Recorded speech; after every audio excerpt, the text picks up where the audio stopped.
Kelly, Rick, Lewis. Roll Tide, baby. Oh, jeez. That was my exact post yesterday. Oh, yeah?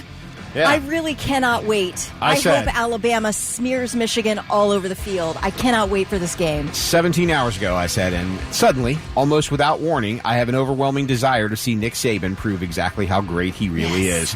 My whole body is consumed with two words: Roll Tide. So we're not rooting for the Big Ten here? No? No. Absolutely not. Never in a million years will I root for those cheaters. And the fact that they're number one makes me sick to my stomach.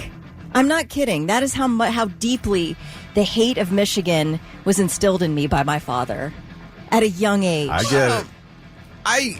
You could have maybe made the argument for Washington to be number one, but it wasn't going to happen. Like, my problem was you beat up an Iowa team that's not capable of playing offense. Like, that's not, I mean, like, really? Like, there was anybody who thought that Iowa was going to shock the world? Really? All the predictions we did all year, that was the one I came closest on. I had 24-0 and Michigan won 26-0. That's what I'm saying.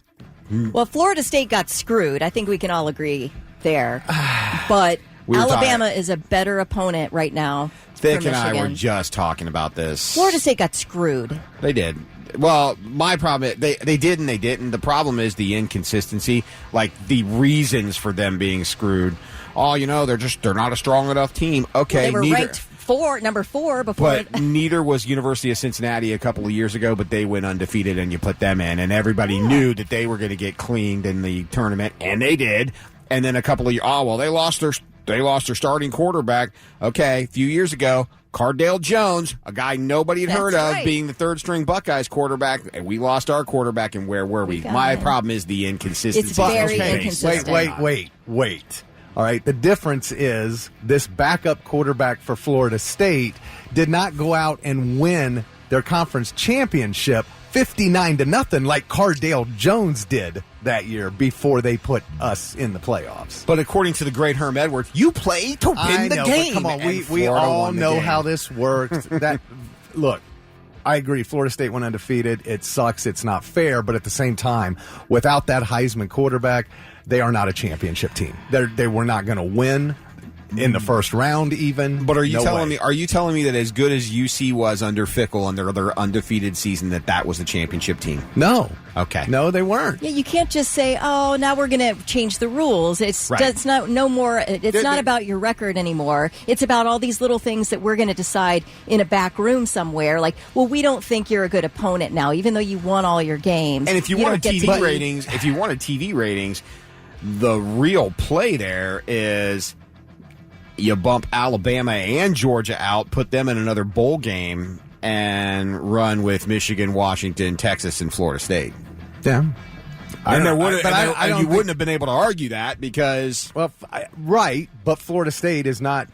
They're not better than any of those teams. Even the ones who are like Ohio State and Georgia are not in the playoffs. Florida State would have lost to them without you can't win all your games with a Heisman quarterback, then you lose him and you look terrible. You squeak out a couple wins against bad teams. Let's go last year. You think TCU was better than any of the other? Okay. No. UC better than any of the other? No. Okay. Plus, if you're going to be consistent with your rankings, they had their backup in for weeks. And why were they ranked number 4? Well, they shouldn't have been. Well, they were. I know. So that's not fair to them. I mean, that's not fair. If you're I understand that. It's like Lewis is saying, it's inconsistent. Yes. You can't be that inconsistent with your rankings. It always has been. That's why we're getting a playoff Alabama finally. jumps from number 8 to number 4. You tell me beat that. number 1. So what? Florida State won. Beat nobody. And they dropped in the rankings. I understand that. It's ridiculous. And don't try to justify it. You're acting like it's justifiable. It is. But you're looking at different rankings. It's Kelly's being a dragon. I'm sorry. I understand it's not fair. I feel bad for them. Do you? But I understand why it happened. He doesn't feel that And bad. this is why we're getting a playoff next year. Next year, all these teams are in. Yes, that's right. And there it is. And then they get to settle it on the field like it always should have been. Yeah, we need the Lions Den commercial to make us all feel better. Here's my thing. I don't care really anymore, except that I am rooting so hard for Alabama like never before in my life. I've never liked Nick Saban just because they've always been opponents to Ohio State. Now I'm like 100%. I want a sweatshirt.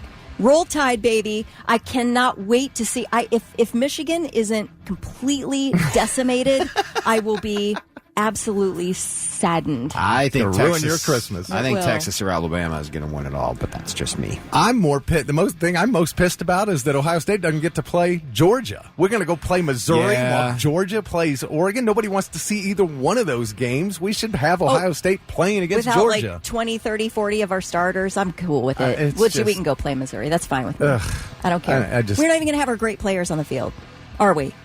So who cares? Yeah, is Marvin's not playing, is he? Probably not. He's going to be the number one pick in the draft. I agree. Georgia is a little more of an appealing game to play in, but for Missouri, nah. I'll go ready myself for my multiple $1 million deal that's waiting for me. All right. Well, we'll have plenty of time to talk about this more between